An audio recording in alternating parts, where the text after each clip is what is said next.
ഇത് നമ്മൾക്ക് കിട്ടിയ നാടൻ വരാലാണ്.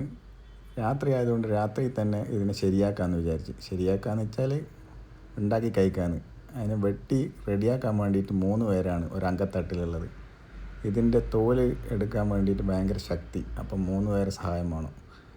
അങ്ങനെയല്ലേ സരീഷ് ചേട്ടനും അച്ഛനും എല്ലാവരും കൂടിയിട്ട് ഇതിനെന്ത് ചെയ്ത് ഇതിൻ്റെ തോലൊക്കെ കളഞ്ഞ് പൈപ്പിൻ്റെ അടുത്ത് ഞങ്ങൾ വൃത്തിയാക്കിയിട്ടാ. കണ്ട കുഞ്ഞൂച്ചിക്ക് കാണിച്ചു കൊടുക്കുന്നത്. കുഞ്ഞൂച്ചിക്ക് പേടിയാന്ന് കേട്ടോ ഇത് കണ്ടിട്ട്. അങ്ങനെ ഞങ്ങൾ എന്ത് ചെയ്യുന്നത്, അടുത്തതായിട്ട് മൂർച്ചയൊക്കെ കൂട്ടി ഞങ്ങൾ എന്ത് ചെയ്യുന്നത്, ഇതിനെ പീസാക്കാൻ വേണ്ടി പോന്ന. അപ്പോൾ ആലയത്തെ മോളുണ്ട്, കുഞ്ഞൂച്ചിയുണ്ട്, അമ്മയുണ്ട്, ഞാൻ ക്യാമറ പിടിക്കുന്നതാണേ, ഞാനും ഉണ്ട് ഇതിനകത്ത്. അപ്പം ഞങ്ങൾ എന്ത് ചെയ്ത് ഇതിനെങ്ങനെ കുഞ്ഞു പീസാക്കുന്നത്. ഞങ്ങൾ ഇതിനെ പൊരിക്കാൻ വേണ്ടിയിട്ടാണ് ഉദ്ദേശിക്കുന്നത്. ഞങ്ങൾക്ക് ആദ്യമായിട്ടാണ് ഇത്ര വലിയ വരാൽ കിട്ടിയത്. അങ്ങനെ സരീഷ് ചേട്ടനോ അച്ഛനുണ്ട് അതിൻ്റെ തലയിൽ ഇങ്ങനെ പണിത്തരാക്കുന്നത്. കുഞ്ഞുച്ചി എന്നെ ഉണ്ടാക്കുന്നേ,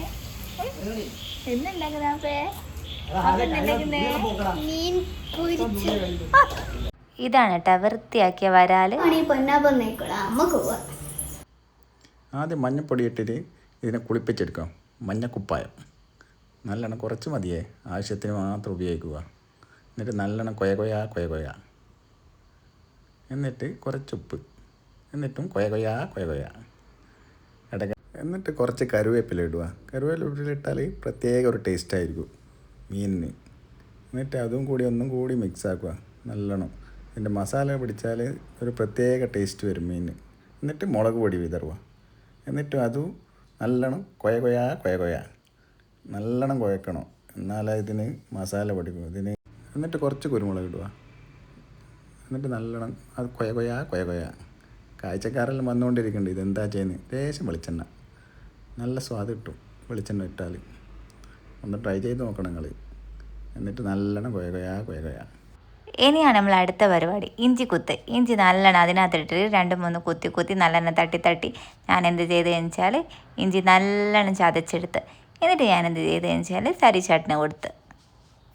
സരീഷ് ചേട്ടന് ഇഞ്ചിനെ എടുത്തിട്ട് നല്ലോണം അങ്ങോട്ടേക്ക് നല്ലോണം ഓരോ കൈ കൊണ്ട് പീഞ്ഞ് നല്ലോണം അതിനകത്തേക്ക് ചേർത്ത്.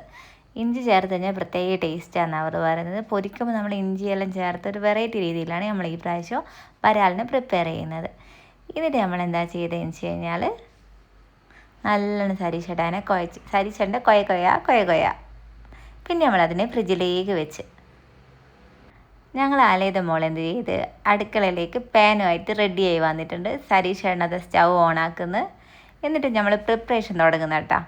നിങ്ങൾ നോക്കിക്കോളെ എങ്ങനെയാണ് ഞങ്ങളിത് സ്വാദിഷ്ടമായി പൊരിച്ചെടുക്കുന്നതെന്ന്. സരീഷേട്ടൻ കുറച്ച് വെളിച്ചെണ്ണ ഇട്ട് അതിൻ്റെ മേലെ കറിവേപ്പില വിതറി. എന്നിട്ട് നമ്മൾ ഫ്രിഡ്ജിൽ നിന്ന് സാധനത്തിലെങ്ങ് എടുത്തിട്ട് നമ്മൾ എന്ത് ചെയ്തതെന്ന് വെച്ച് കഴിഞ്ഞാൽ ഇതിനകത്തേക്ക് ഇങ്ങനെ വെച്ച് തുടങ്ങി. ഓരോ മീനിനെ ഞങ്ങൾ പാനിലേക്ക് എടുത്ത് വെച്ച് ഇത് 2 ട്രിപ്പായിട്ട് വെക്കേണ്ടി വരും. കാരണം ഞങ്ങളുടെ പാന് വളരെ ചെറുതാണ്. അങ്ങനെ ഇതിനെ കുറച്ച് വെന്ത് തുടങ്ങിയാൽ തിരിച്ചു മറിച്ച് വിടുക. വെളിച്ചെണ്ണയിൽ അത് ആവശ്യത്തിന് മാത്രം ഉപയോഗിച്ചാൽ മതി. പക്ഷേ ഈ കുരുമുളക് പൊടി ഇത് ഏകദേശം വെന്ത് കഴിഞ്ഞാൽ സരീഷേട്ടൻ അതിൻ്റെ മേലെ കുരുമുളക് പൊടി ഇങ്ങനെ വിതറിയില്ല. അത് സൂപ്പറാട്ടാ. അത് നിങ്ങൾ എന്തായാലും ചെയ്യണം. ഇത് ഏകദേശം ആയിട്ടുണ്ട് കേട്ടോ. ഞങ്ങളിതെന്ത് ചെയ്യുന്ന ഒരു ഇലയിലേക്ക് മാറ്റുന്നതാണ്. സംഭവം ഇങ്ങനെ ഉണ്ട് കേട്ടോ. ഇതാണ് വരാൽ, വടകര സ്റ്റൈൽ പൊരിച്ച വരാൽ. ഫിനിഷ്. ഇനി കഴിക്കാം.